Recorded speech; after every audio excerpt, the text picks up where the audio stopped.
Hello everybody, and today we'll be doing a much different topic than we usually have. I haven't done a Bleach, well I guess it's still anime related, right? But I just haven't done a Bleach video in quite a long time.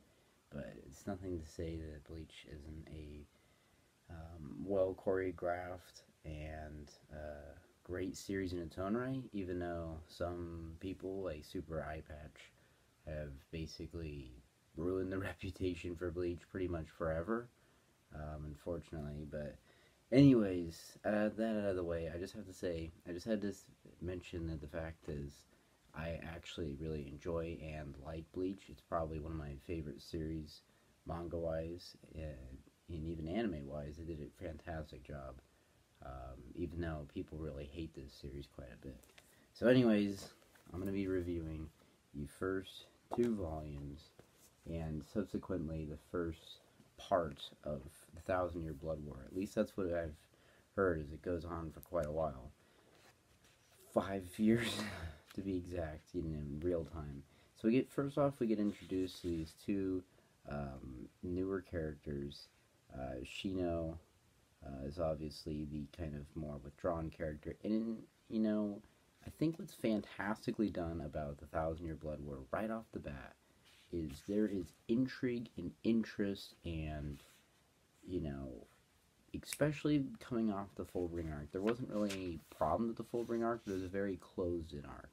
If I were to make a comparison to, say, a series I've been reading at the same time as Bleach, would be Hunter x Hunter, and something that's very isolated would be, the Chimera Ant arc. Obviously it's a longer arc than the Fullbring arc, but it's a very contained, very, up and down kind of a thing, emotional wise, for the characters, but it felt very, closed in, right? That's how it felt, reading, or watching the Fullbring arc, is it felt very closed in with only a small net of characters, and right off the bat we have fantastic artwork that Kubo did.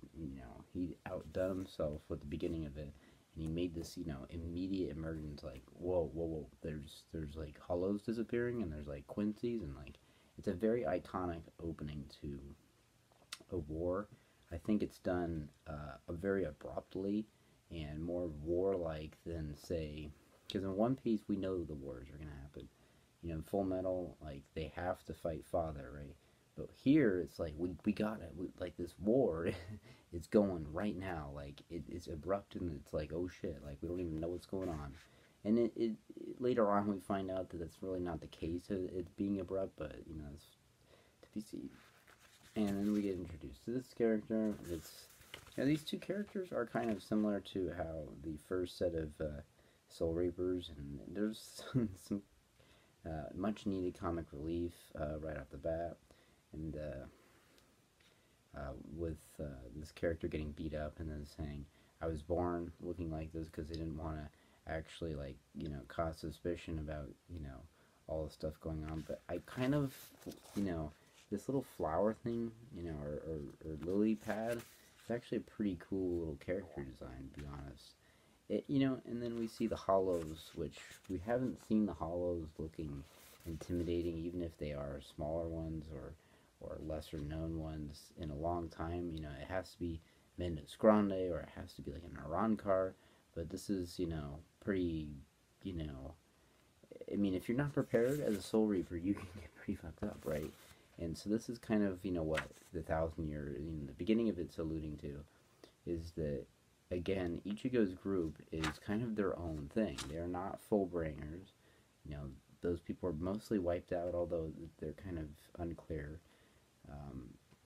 But the point is, they're their own thing, and they're very strong at this point, willing to just take out hollows on the side of the road, which kind of, creates this kind of intrigue as, what will they do, based on Ichigo. And Ichigo's unpredictable, so it's kind of, an interesting concept to have such an unpredictable character in a war. And then we actually get Hiyori, which, I honestly thought she got killed by Gin, so I was kind of like, okay. But clearly, she and some of the other visitors are there. Their visitors are very disappointing, so I'm kind of glad that they're at least a little bit there. But yeah, we start out, and then we get panels like this. And you can't. I know that Super Eye Patch Wolf says that there's not a lot of background and stuff, but I think that particularly it doesn't. We don't need the background all the time. Like I feel like there's certain shots like that, and especially fight shots are very fluid in the series. And right off the bat, I mean, this was such an intrigue, a very interesting moment where I wasn't sure if they're an Iran car or were the remnants of the Iran car that were in Huecamundo, are they like, you know, working for these like Quincy's? The intrigue was there, especially when he did this. And it's like he had, one of Uiru's, kind of like Quincy arrows in, it's. I also like just all the different post time skip character designs. And then it's like we start getting into these like side characters, like one of the side characters that got killed, and supposedly Yamamoto, the Captain General was very close with, but I didn't really understand that part of it really because I didn't even know this character existed really, because a lot of Bleach side characters are really, the main core like the Gote and like some of the Vizards at first, like the main ones like Shinji, they're very iconic, but then the side characters in the series just get like washed away. Um, Obviously, Ichigo takes care of this guy pretty quickly, and then it's interesting how the way they wage war against the Gote by saying, "Hey, we're gonna show up," da da da, and then it's like your kind of expectations is, wow, they got rid of Ichigo's group. They actually survived the Rancor with minimal damage. I mean, they had, some loss, but not too much. And considering how strong the Arankar were, it's pretty shocking, right? Um, and then we get, like, another intrigue, right? And this is where it's just continuously builds. Like, Volume 55 is a very strong volume. It's probably one of my favorite Bleach volumes because it just starts so strong. And I could see the beginning of when they animate this will be a very strong start to the season, and then, well, we'll get into volume 56. But then Yuhaba, at first, he's not the world's worst villain.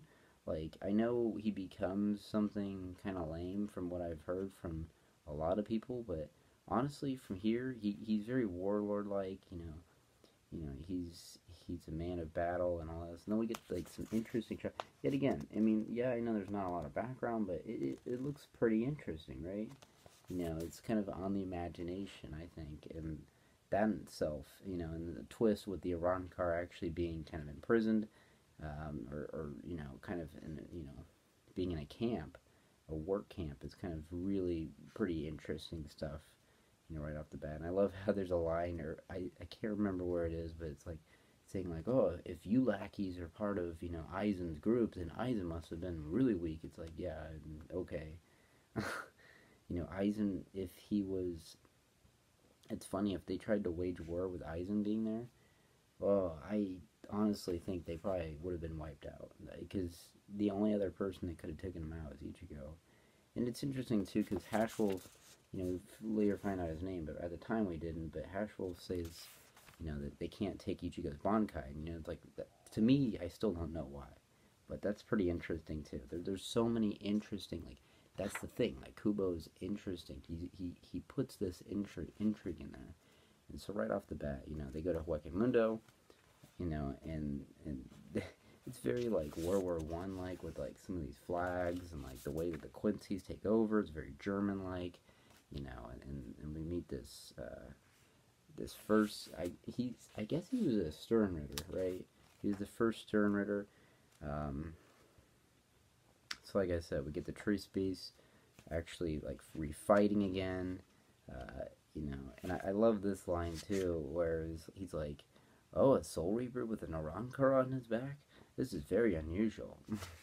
It's just like very condescending, And they're interesting villains, but the intrigue too just keeps on going in this volume.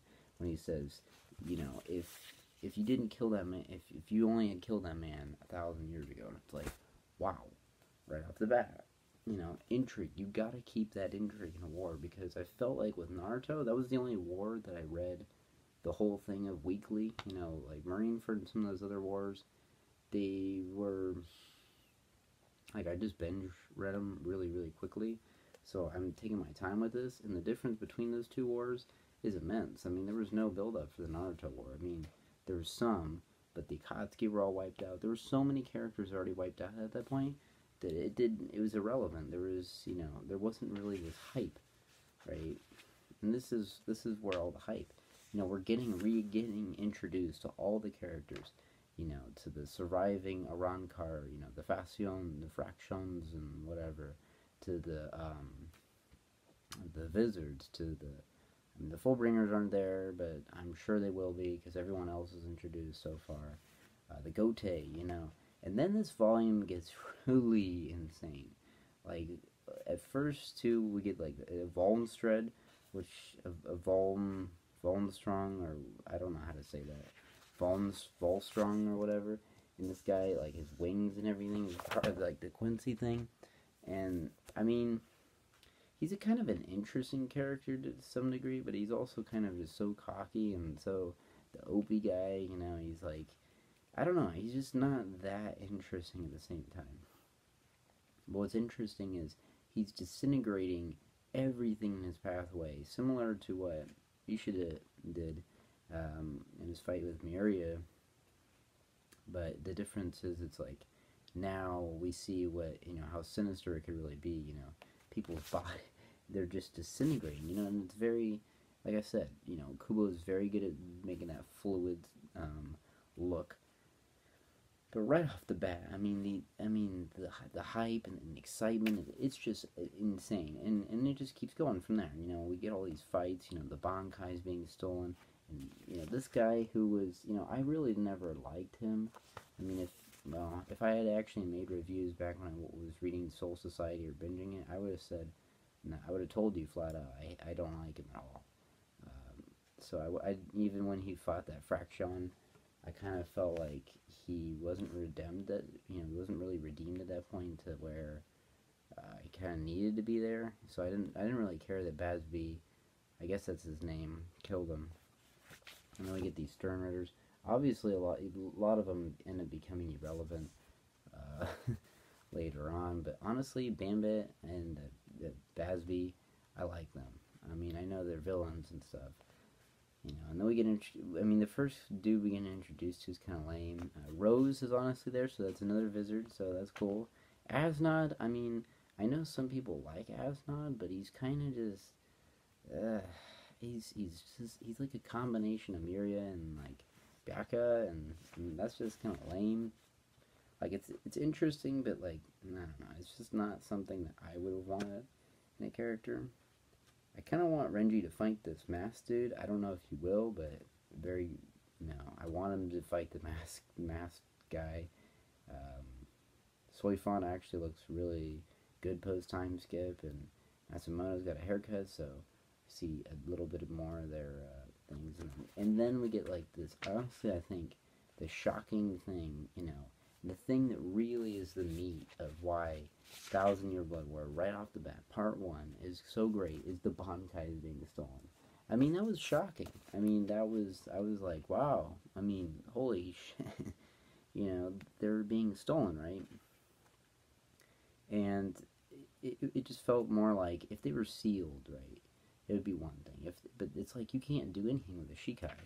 And it's just, oh man, it was just such a, you know, it's like, what do you do? And if you're one of those captains in that situation, what do you do, right? But then the crazy thing is, it's like, you know, the violence doesn't stop there. I mean, this, you know, Kiraku, who's been a main character for a long time, he gets his eye just shot right out of his. I'm like, yo, this is the war that I was hoping for in Naruto. Like, this is the kind of shit that I wanted, right? And it just felt more like a war. I know from hearing what some people say is it doesn't feel like a war later on, but at least for the time being, that's what it feels like, right?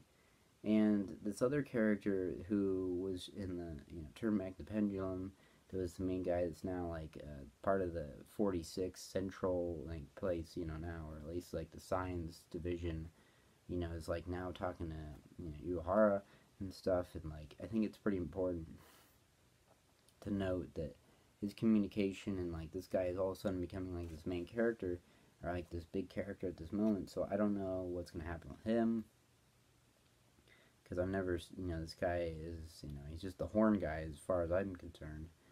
And then it's kind of crazy how Ichigo is ready to like fight this guy again, and then out of nowhere he literally just gets cut down in the next volume, and it's like what? After Ichigo is ready to fight this guy, some people were saying that Grimmjow actually took him down, and that would be pretty. I hope Grimmjow actually shows up, because that's an Arrancar I wouldn't mind seeing again.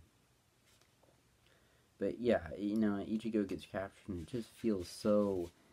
I mean, the devastation, the impact, the doom, the upcoming doom just feels so heavy, right?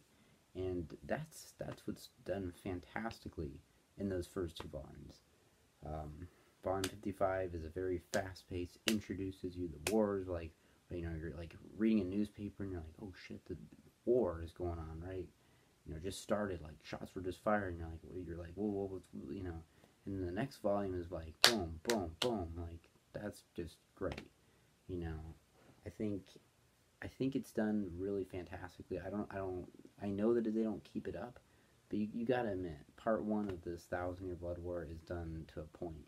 I mean, it's probably Bleach at one of its higher points. I mean, I would say that this portion of the war, and maybe a little bit after this, is probably right up there with some of Kubo's best,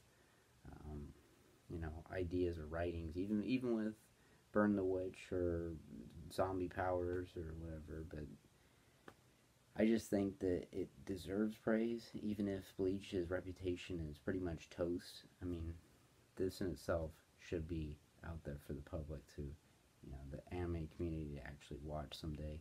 And I hope that it does, because this is great. And I can't wait to do more of these Thousand Year Blood War updates with you guys. And I guess hope you like it. Subscribe, like, do all that. And I'll see you guys till next time.